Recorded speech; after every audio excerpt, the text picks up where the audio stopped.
5th of May. I must have been asleep, for certainly if I had been fully awake I must have noticed the approach of such a remarkable place. In the gloom of the courtyard looked of considerable size, and as several dark ways led from it under great round arches, it perhaps seemed bigger than it really is. I have not yet been able to see it by daylight. When the caleche stopped, the driver jumped down and held out his hand to assist me to alight. Again, I could not but notice his prodigious strength. His hand actually seemed like a steel vice that could have crushed mine if he had chosen. Then he took my traps and placed them on the ground beside me as I stood close to the great door, old and studded with large iron nails, and set in a projecting doorway of massive stone. I could see even in the dim light that the stone was massively carved, but that the carving had been much worn by time and weather. As I stood, the driver jumped again into his seat and shook the reins. The horses started forward, and the trap and all disappeared down one of the dark openings. I stood there in silence where I was, for I did not know what to do. Of bell or knocker there was no sign. Through these frowning walls and dark window openings, it was not likely that my voice could penetrate. The time I waited seemed endless, and I felt doubts and fears crowding upon me. What sort of place had I come to, and among what kind of people? What sort of grim adventure was it on which I had embarked? Was this a customary incident in the life of a solicitor's clerk sent out to explain the purchase of a London estate to a foreigner? Solicitor's clerk? Mina would not like that. Solicitor? For just before leaving London, I got word that my examination was successful, and now I'm a full-blown solicitor. I began to rub my eyes and pinch myself to see if I were awake. It all seemed like a horrible nightmare to me, and I expected that I should suddenly awake and find myself at home, with the dawn struggling in through the windows, as I had now and again felt in the mornings after a day of overwork. But my flesh answered the pinching test, and my eyes were not to be deceived. I was indeed awake and among the Carpathians. All I could do now was to be patient and wait for the coming of morning. Just as I had come to this conclusion, I heard a heavy step approaching behind the great door, and saw through the chinks the gleam of coming light. Then there was a sound of rattling chains and a clanking of massive bolts drawn back. A key was turned with a loud grating noise of long disuse, and the great door swung back. Within stood a tall old man, clean shaven save for a long white moustache, and clad in black from head to foot, without a single speck of colour about him anywhere.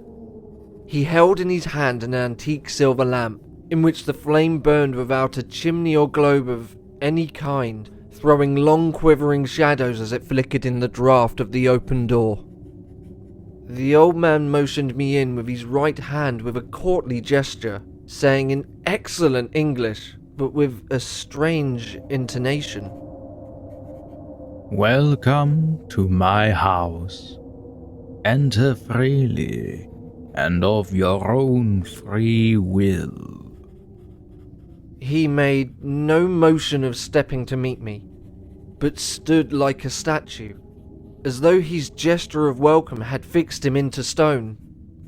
The instant, however, that I had stepped over the threshold, he moved impulsively forward, and holding out his hand grasped mine with a strength which made me wince, an effect which was not lessened by the fact that it seemed cold as ice, more like the hand of the dead than a living man. Again he said, "Welcome to my house. Enter freely, go safely, and leave something of the happiness you bring." The strength of the handshake was so much akin to which I had noticed in the driver, whose face I had not seen, that for a moment I doubted if it were not the same person to whom I was speaking. So to make sure, I said interrogatively, "Count Dracula?" He bowed in a courtly way as he replied, "I am Dracula, and I bid you welcome, Mr. Harker, to my house. Come in. The night air is chill, and you must need to eat and rest. As he was speaking, he put the lamp on a bracket on the wall and, stepping out, took my luggage. He had carried it in before I could forestall him. I protested, but he insisted. Nay, sir, you are my guest. It is late, and my people are not available. Let me see to your comfort myself. He insisted on carrying my traps along the passage, and then up a great winding stair, and along another great passage, on whose stone floor our steps rang heavily.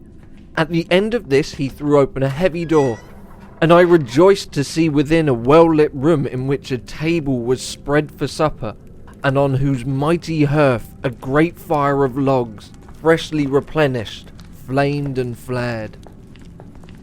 The Count halted, putting down my bags, closed the door, and crossing the room opened another door, which led into a small octagonal room lit by a single lamp, and seemingly without a window of any sort.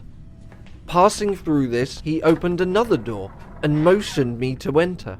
It was a welcome sight, for here was a great bedroom, well lightened and warmed with another log fire, also added to but lately, for the top logs were fresh, which sent a hollow roar up into the wide chimney. The Count himself left my luggage inside and withdrew, saying, before he closed the door, You will need, after your journey, to refresh yourself by making your toilet. I trust that you will find all you wish. When you are ready, come into the other room, where you will find your supper prepared. The light and warmth of the Count's courteous welcome seemed to have dissipated all my doubts and fears. Having then reached my normal state, I discovered that I was half famished with hunger, so making a hasty toilet, I went into the other room. I found supper already laid out.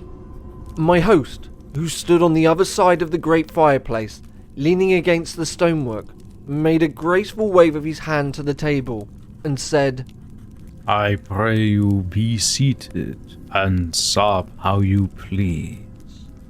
You will, I trust, excuse me that I do not join you, but I have dined already, and I do not sup.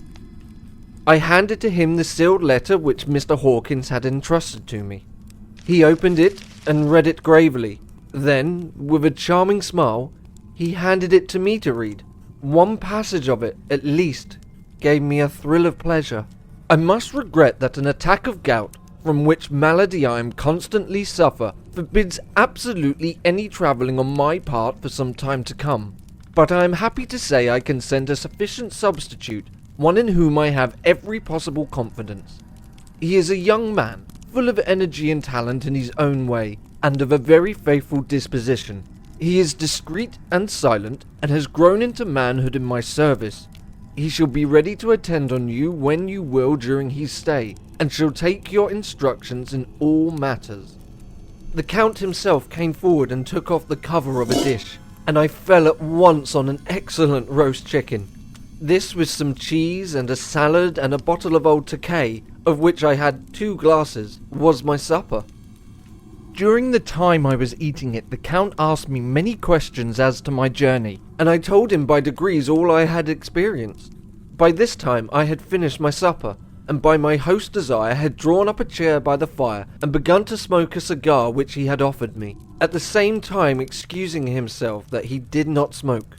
I had now an opportunity of observing him, and I found him of a very marked physiognomy. His face was a very strong aquiline, with high bridge of the thin nose and peculiarly arched nostrils, with lofty domed forehead, and hair growing scantily round the temples, but profusely anywhere else. His eyebrows were very massive, almost meeting over the nose, and with bushy hair that seemed to curl in its own profusion. The mouth, so far as I could see under the heavy moustache, was fixed and rather cruel looking, with peculiarly sharp white teeth. These protruded over the lips, whose remarkable ruddiness showed astonishing vitality in a man of his years. For the rest, his ears were pale, and the tops extremely pointed. The chin was broad and strong, and the cheeks firm though thin. The general effect was one of extraordinary pallor. Hitherto I had noticed the backs of his hands as they lay on his knees in the firelight, and they had seemed rather white and fine. But seeing them now close to me, I could not but notice they were rather coarse, broad, with squat fingers. Strange to say, there were hairs in the centre of the palm. The nails were long and fine, and cut to a sharp point. As the Count leaned over to me and his hands touched me, I could not repress a shudder. It may have been that his breath was rank, but a horrible feeling of nausea came over me, which, do what I would, I could not conceal. The Count, evidently noticing it, drew back, and with a grim sort of smile, which showed more than he had yet done with his protuberant teeth, sat himself down again on his own side of the fireplace. We were both silent for a while, and as I looked towards the window, I saw the first dim streak of the coming dawn. There seemed a strange stillness over everything, but as I listened, I heard, as if from down below in the valley, the howling of many wolves. The Count's eyes gleamed, and he said, "Listen to them, the children of the night. What music they make." Seeing, as I suppose, some expression in my face strange to him, he added, Sir, you dwellers in the city cannot enter into the feelings of the hunter. Then he rose and said, But you must be tired. Your bedroom is all ready, and tomorrow you shall sleep as late as you will. I have to be away till the afternoon, so sleep well and dream well.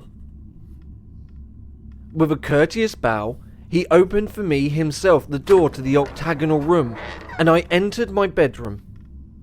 I am all in a sea of wonders. I doubt, I fear, I think strange things, which I do not confess to my own soul. God keep me, if only for the sake of those dear to me. 7th of May. It is again early morning, but I have rested and enjoyed the last 24 hours. I slept till late in the day and woke of my own accord. When I had dressed myself, I went into the room where we had supped, and I found a cold breakfast laid out, with coffee kept hot by the pot placed beneath the hearth. There was a card on the table, on which was written, I have to be absent for a while. Do not wait for me. D. I set to and enjoyed a hearty meal. When I had done, I looked for the bell, so I might let the servants know I had finished, but could not find one. There are certainly odd deficiencies in the house, considering the extraordinary evidences of wealth which are round me. The table service is of gold, and so beautifully wrought that it must be of immense value. The curtains and upholstery of the chairs and sofas and hangings of my bed are of the costliest and most beautiful of fabrics, and must have been of fabulous value when they were made, for they are centuries old, though in excellent order. I saw something like them in Hampton Court, but they were worn and frayed and moth-eaten. But still, in none of the rooms is there a mirror. There is not even a toilet glass on my table, and I had to get the little shaving glass from my bag before I could even shave or brush my hair. I have not yet seen a servant anywhere, or heard a sound near the castle except the howling of wolves. Some time after I had finished my meal, I do not know whether to call it breakfast or dinner, for it was between 5 and 6 o'clock when I had it, I looked about for something to read, for I did not like to go about the castle until I had asked the Count's permission. There was absolutely nothing in the room, book, newspaper, or even writing materials, so I opened another door in the room and found a sort of library. The door opposite mine I tried, but found locked. In the library I found, to my great delight, a vast number of English books, whole shelves full of them, and bound volumes of magazines and newspapers.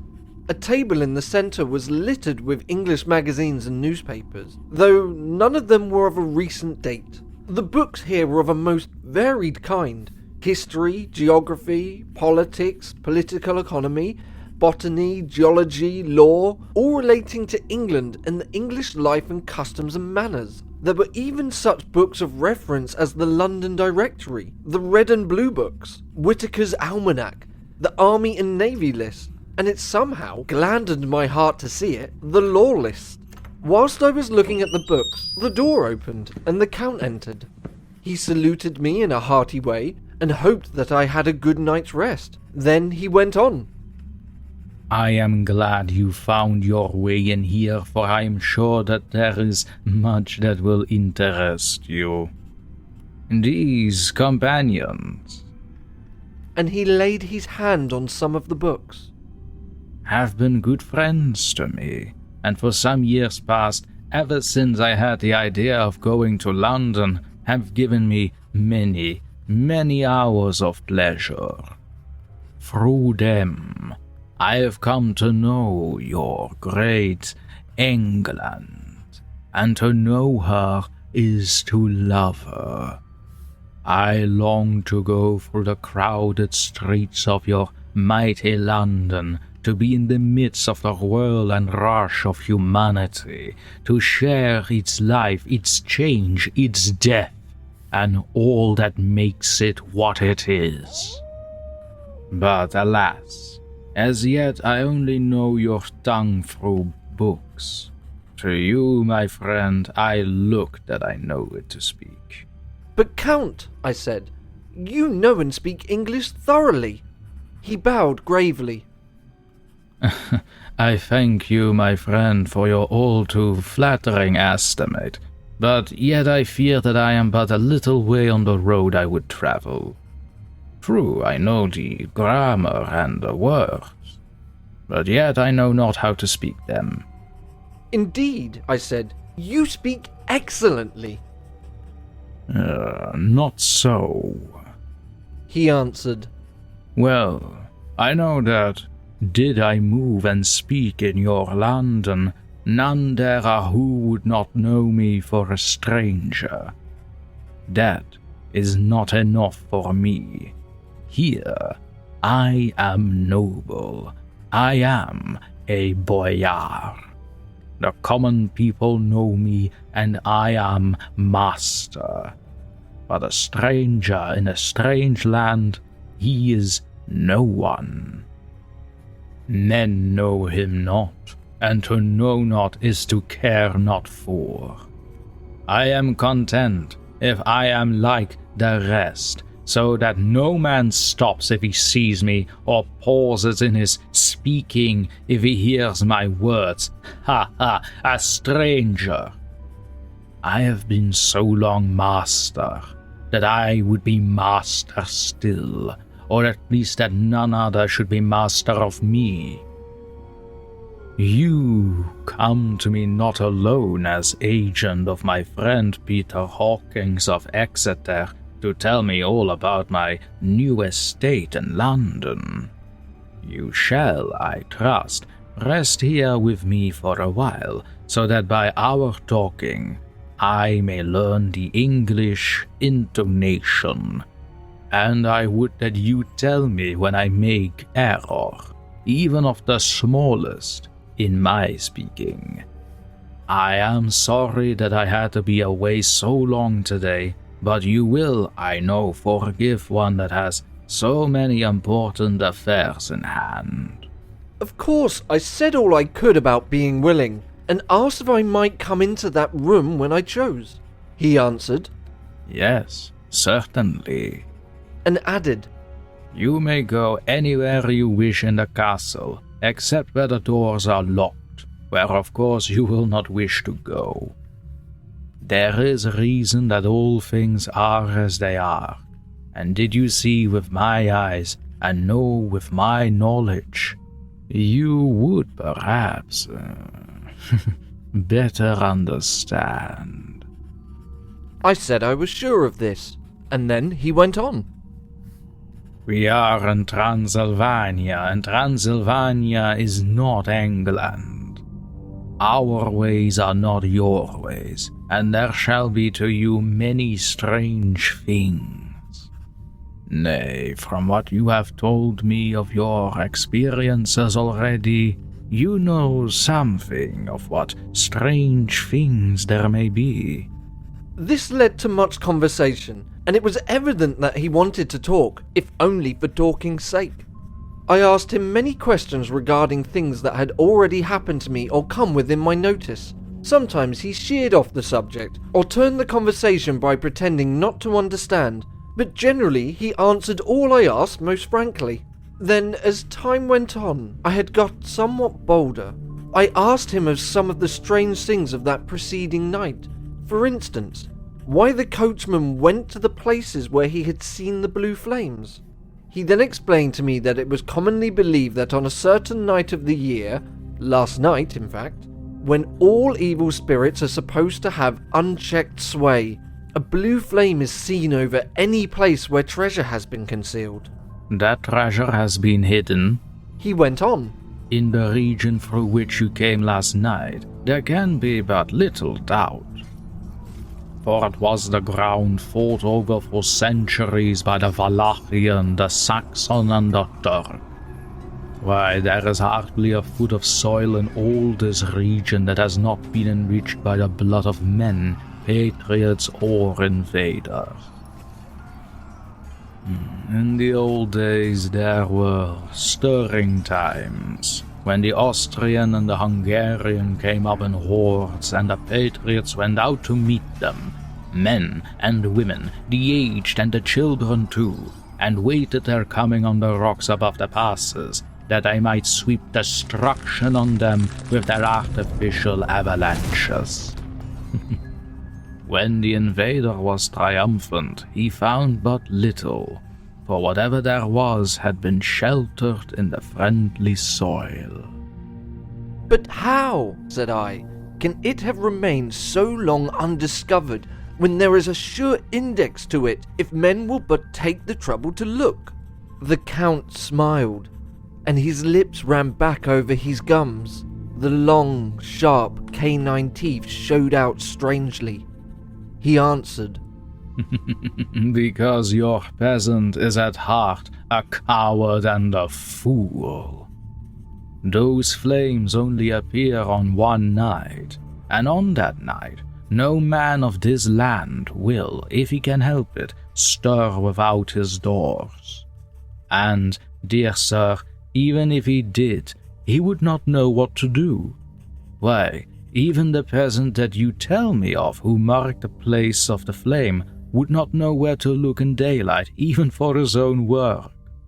Even you would not, I dare be sworn, be able to find these places again. There you are right, I said. I know no more than the dead where even to look for them. Then we drifted into other matters. Come, he said at last. Tell me of London, and of the house which you have procured for me. With an apology for my remissance, I went into my own room to get the papers from my bag. Whilst I was placing them in order, I heard a rattling of china and silver in the next room, and as I passed through, noticed that the table had been cleared and the lamp lit, for it was by this time deep into the dark. The lamps were also lit in the study or library, and I found the Count lying on the sofa, reading, of all things in the world, an English Bradshaw's Guide. When I came in, he cleared the books and papers from the table, and with him I went into plans and deeds and figures of all sorts. He was interested in everything, and asked me a myriad of questions about the place and its surroundings. He clearly had studied beforehand all he could get on the subject of the neighbourhood, for he evidently at the end knew very much more than I did. When I remarked this, he answered, Well, but, my friend, is it not needful that I should? When I go there, I shall be all alone, and my friend Harker pardon me. I fall into my country's habit of putting your patronymic first. My friend, Jonathan Harker, will not be by my side to correct and aid me. He will be in Exeter, miles away, probably working at papers of the law with my other friend Peter Hawkins. So... We went thoroughly through the business of the purchase of the estate at Pearlfleet. When I had told him the facts and had got his signature to the necessary papers and had written a letter with them ready to post to Mr. Hawkins, he began to ask me how I had come across so suitable a place. I read to him the notes which I had made at the time. At Pearlfleet, on By Road, I came across such a place as seemed to be required, and where was a dilapidated notice that the place was for sale. It was surrounded by a high wall of ancient structure built of heavy stones and has not been repaired for a large number of years. The closed gates were of a heavy old oak and iron, all eaten with rust. The estate is called Carfax, no doubt a corruption of the old Quatre Face, as the house is four-sided, agreeing with the cardinal points of the compass. It contains in all some 20 acres, quite surrounded by the solid stone wall above mentioned. There are many trees on it, which make it in places gloomy, and there is a deep, dark-looking pond or small lake, evidently fed by some springs, as the water is clear and flows away in a fair-sized stream. The house is very large and of all periods back, I should say, to the medieval times, for one part is of a stone immensely thick, with only a few windows high up and heavily barred with iron. It looks like part of a keep, and is close to an old chapel or church. I could not enter it, as I had not the key or the door leading to it from the house, but I have taken with my Kodak views of it from various points. The house had been added to, but in a very straggling way, and I can only guess at the amount of ground it covers, which must be very great. There are but few houses close at hand, one being a very large house only recently added to and formed into a private lunatic asylum. It is not, however, visible from the grounds. When I had finished, he said, I am glad that it is old and big. I myself am of an old family, and to live in a new house would kill me. A house cannot be made habitable in a day, and after all, how few days go to make up a century. I rejoice also that there is a chapel of old times. We Transylvanian nobles love not to think that our bones may lie amongst the common dead. I seek not gaiety nor mirth, nor the bright voluptuousness of much sunshine and sparkling waters which please the young and gay. I am no longer young, and my heart through many weary years of mourning over the dead is not attuned to mirth. Moreover, the walls of my castle are broken, the shadows are many, and the wind breathes cold through the broken battlements and casements. I love the shade and the shadow, and would be alone with my thoughts when I may. Somehow, his words and look did not seem to accord, or else it was that his cast of face made his smile look malignant and saturnine. Presently, with an excuse, he left me, asking me to pull my papers together. He was some little time away, and I began to look at some of the books around me. One was an atlas, which I found open naturally to England, as if that map had been much used. On looking at it, I found in certain places little rings marked, and on examining these, I noticed that one was near London on the east side, manifestingly where his new estate would be situated. The other two were Exeter and Whitby on the Yorkshire coast. It was the better part of an hour when the Count returned. Aha, he said. Still at your books. Good, but you must not work always. Come, I'm informed that your supper is ready. He took my arm and we went into the next room, where I found an excellent supper ready on the table. The Count again excused himself, as he had dined out on his being away from home, but he sat, as on the previous night, and chatted whilst I ate. After supper I smoked, as on the last evening, and the Count stayed with me, chatting and asking questions on every conceivable subject, hour after hour. I felt that it was getting very late indeed, but I did not say anything, for I felt under obligation to meet my host's wishes in every way. I was not sleepy, as the long sleep yesterday had fortified me, but I could not help experiencing that chill that comes over one at the coming of dawn, which is like, in its way, the turn of the tide. They say that people who are near death die generally at the change of dawn or at the turn of the tide. Anyone who has, when tired, and tired as it were to this point, experienced this change in the atmosphere can well believe it. All at once we heard the crow of the cock coming up with its preternatural shrillness through the clear morning air. Count Dracula, jumping to his feet, said, "Why, there is no morning again. How remiss I am to let you stay up so long. You must make your conversation regarding my dear new country of England less interesting, so that I may not forget how time flies by us." And with a courtly bow, he quickly left me. I went into my room and drew the curtains, but there was little to notice. My window opened into the courtyard. All I could see was the warm grey of quickening sky, so I pulled the curtains again, and have written of this day. 8th of May. I began to fear as I wrote in this book that I was getting too diffused, but now I'm glad that I went into detail from the first, for there is something so strange about this place and all in it that I cannot but feel uneasy. I wish I were safer out of it, or that I had never come. It may be that this strange night existence is telling on me, but would that that were all. If there were anyone to talk to, I could bear it, but there is no one.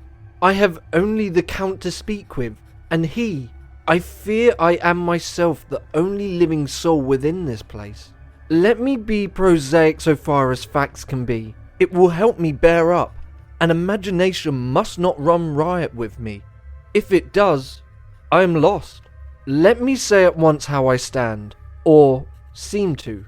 I only slept a few hours when I went to bed, and feeling that I could not sleep any more, got up. I had hung my shaving glass by the window and was just beginning to shave. Suddenly, I felt a hand on my shoulder and heard the Count's voice saying to me, "Good morning." I started, for it amazed me that I had not seen him, since the reflection of the glass covered the whole room behind me. In starting, I had cut myself slightly, but did not notice at that moment. Having answered the Count's salutation, I turned to the glass again to see how I had been mistaken. This time there could be no error, for the man was close to me, and I could see him over my shoulder, but there was no reflection of him in the mirror. The whole room behind me was displayed, but there was no sign of a man in it, except myself. This was startling, and coming on the top of so many strange things, was beginning to increase that vague feeling of uneasiness which I always have when the Count is near. But at that instant I saw that the cut had bled a little, and the blood was trickling over my chin. I laid down the razor, turning as I did so half round to look for some sticking plaster. When the Count saw my face, his eyes blazed with a sort of demonic fury, and he suddenly grabbed for my throat. I drew away as his hand touched the string of beads which held the crucifix. It made an instant change in him, for the fury passed so quickly that I could hardly believe it was ever there. "Take care," he said. "Take care how you cut yourself. It is more dangerous than you think in this country." Then seizing the shaving glass, he went on. "And this is the wretched thing that has done the mischief. It is a foul bauble of man's vanity. Away with it!" And opening the window with one wrench of his terrible hand, he flung out the glass, which shattered into 1,000 pieces on the stones of the courtyard far below. Then he withdrew without a word. It is very annoying, for I do not see how I'm to shave, unless in my watch case or the bottom of the shaving pot, which is fortunately of metal. When I went into the dining room, Breakfast was prepared, but I could not find the Count anywhere. So I breakfasted alone. It is strange that as yet I have not seen the Count eat or drink. He must be a very peculiar man. After breakfast I did a little exploring in the castle. I went out on the stairs and found a room looking towards the south. The view was magnificent, and from where I stood there was every opportunity of seeing it. The castle is on the very edge of a terrific precipice. A stone falling from the window would fall 1,000 feet without touching anything. As far as the eye can reach is a sea of green treetops, with occasionally a deep rift where there is a chasm. Here and there are silver threads where rivers wind in deep gorges through the forest. But I am not in heart to describe beauty, for when I had seen the view I explored further. Doors, doors, doors everywhere, and all locked and bolted. In no place save from the windows in the castle walls is there an available exit. The castle is a veritable prison, and I am a prisoner.